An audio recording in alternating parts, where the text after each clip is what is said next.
क्या पदार्थ विज्ञान का सिलेबस देखकर आपको चक्कर आ रहा है? द्रव्य, गुण, कर्म, सामान्य, विशेष, समवाय, इसमें क्या पढ़े क्या छोड़े कुछ समझ नहीं आ रहा है? तो घबराने की कोई जरूरत नहीं। Welcome to our YouTube channel simplified Ayurveda, where we teach complex topics in simplified way. पदार्थ विज्ञान सब्जेक्ट स्टार्टिंग में बहुत ड्राई और कॉम्प्लेक्स जरूर लगता है, लेकिन सही स्ट्रेटेजी हो तो इसमें स्कोर करना बहुत आसान है। इस वीडियो में हम डिस्कस करेंगे पदार्थ विज्ञान पेपर 1 के मोस्ट इंपोर्टेंट क्वेश्चंस और टॉपिक्स जो आपके एग्जाम के लिए ब्रह्मास्त्र साबित होंगे। आज की वीडियो में बताए गए टॉपिक से आप अपनी प्रिपरेशन को और लेवल अप कर सकते। बट अगर आपका सिलेबस बचा हुआ है और आपको एग्जाम का स्ट्रेस आ रहा है, सो डोंट वरी। आज की वीडियो में मैं आपको वो डू और डाई टॉपिक्स बताऊंगा जिन्हें पढ़ के आप एग्जाम में एक्सीलेंट स्कोर करेंगे और एग्जाम क्लियर करेंगे। सो बिना टाइम वेस्ट किए हुए लेट्स गेट इनटू इट। सबसे पहले हम देखेंगे एलएक्यू यानी लॉन्ग आंसर क्वेश्चन। ये 4 आते हैं 10 मार्क्स ईच, यानी टोटल 40 मार्क्स। उन 4 क्वेश्चंस में क्या पूछा जा सकता है वो हम देखेंगे। पहला एलएक्यू आयुर्वेद निरूपण और पदार्थ एंड दर्शन निरूपण इन चैप्टर से आ सकता है। इनमें अब बहुत सारे टॉपिक्स दिए गए हैं। उसमें भी मेन सिद्धांत क्या रहता है, क्लासिफिकेशन ऑफ सिद्धांत क्या है, और उसमें भी और इंपॉर्टेंट सामान्य लोक पुरुष सिद्धांत क्या है ये पूछा जा सकता है। पदार्थ की डेफिनेशन क्या है, उसकी क्लासिफिकेशन क्या है, उसमें षट पदार्थ का बेसिक आइडिया रहना चाहिए। पहले तो आपको दर्शन की बेसिक डेफिनेशन याद रहनी चाहिए, और अब इतने सारे दर्शन दिए गए हैं उसमें से आप योग दर्शन, सांख्य दर्शन, वैशेषिक दर्शन, आयुर्वेद एस दर्शन ये आपको पढ़ना ही है। आप ये याद रखिए इनका यूज आपको एसएक्यू में भी होगा, तो ये अच्छे से पढ़ना। सेकंड एलएक्यू थर्ड चैप्टर द्रव्य विज्ञान से आ सकता है। अब इस चैप्टर में इतने सारे टॉपिक्स दिए गए तो एक एलएक्यू आना तो कंफर्म है। द्रव्य के लक्षण क्या है, उसका क्लासिफिकेशन पूछा जा सकता है। पंचमहाभूत एक इंपॉर्टेंट टॉपिक है, उसमें पंचमहाभूत की उत्पत्ति कैसी होते हैं, उसके लक्षण, टाइप, इंपॉर्टेंस क्या है ये पूछा जा सकता है। अब पंचमहाभूतों में 5 महाभूत होते हैं। इन पांचों में आप पृथ्वी महाभूत, तेज महाभूत और जल महाभूत को प्रायोरिटी दे सकते हैं। और एक खास पॉइंट सृष्टि उत्पत्ति अकॉर्डिंग टू वैशेषिक और न्याय दर्शन देख लें। काल के बारे में बेसिक आइडिया रखना और आत्मा के बारे में उसके लक्षण और उसके टाइप्स याद रखना। मन के विषय आपको याद करने ही है, और साथ ही में मन के लक्षण क्या है, उनके टाइप क्या है, उनके गुण कर्म क्या है ये पढ़ लेना। और साथ ही में उभयतमकत्व ऑफ मन यानी डुअल नेचर ऑफ मन क्या है ये भी पढ़ लेना। थर्ड एलएक्यू 4th और 5th चैप्टर से आ सकते हैं, यानी गुण विज्ञानियम और कर्म विज्ञानियम से। मेनली गुण की डेफिनेशन, उसके लक्षण क्या है और उसका क्लासिफिकेशन हर बार पूछा जाता है, तो आप अच्छे से याद कर लें। और स्पेसिफिक पूछा जाए तो गुरुवादी गुण, सार्थक गुण और परादी गुण को आप पढ़ सकते हैं। ये दिखने में हार्ड लगते हैं, पर आप इन्हें पढ़ेंगे और समझेंगे तो आपको ये जल्दी याद भी हो जाएंगे और आप एग्जाम में इजीली लिख भी पाएंगे। कभी कभार एलएक्यू में कर्म के लक्षण और उसके टाइप्स भी पूछे जा सकते हैं। 4th एलएक्यू में आपको 6th और 7th चैप्टर से यानी सामान्य विज्ञानियम और विशेष विज्ञानियम से क्वेश्चन आ सकता है। इसमें पहले तो सामान्य विशेष सिद्धांत क्या होता है, उसकी यूटिलिटी और इंपॉर्टेंस इन आयुर्वेद पूछा जा सकता है, या फिर सामान्य के लक्षण और टाइप्स और विशेष के लक्षण और टाइप्स पूछे जा सकते हैं। ये हो गया लॉन्ग आंसर क्वेश्चंस के बारे में।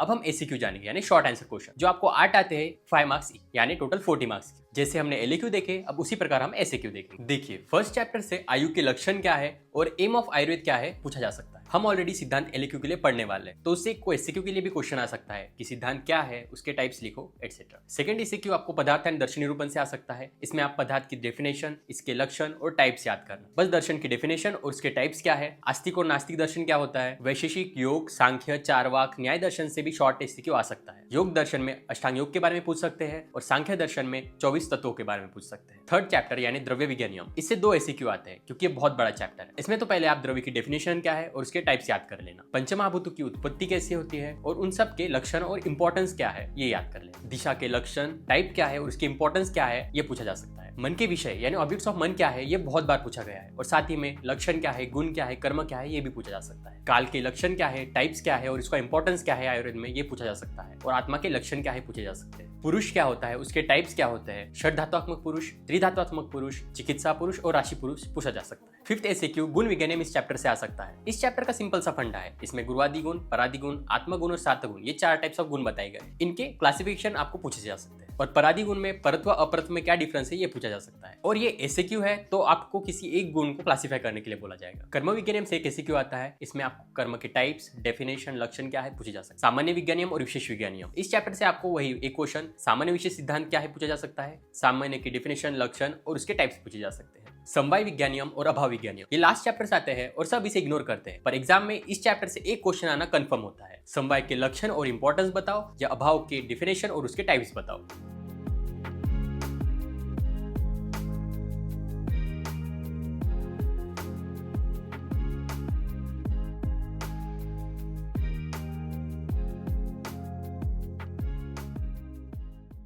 आप बस एक बार इन टॉपिक्स को अच्छे से गो थ्रू कर लेना, क्योंकि इनके एग्जाम्स में आने के चांसेस है। एग्जैक्ट यही सवाल आएंगे ये जरूरी तो नहीं है, पर अगर आप एक बार कर लेंगे तो आप अच्छा स्कोर कर सकते हैं। All the best for your exams. Thank you for watching this video. Stay healthy and keep simplifying.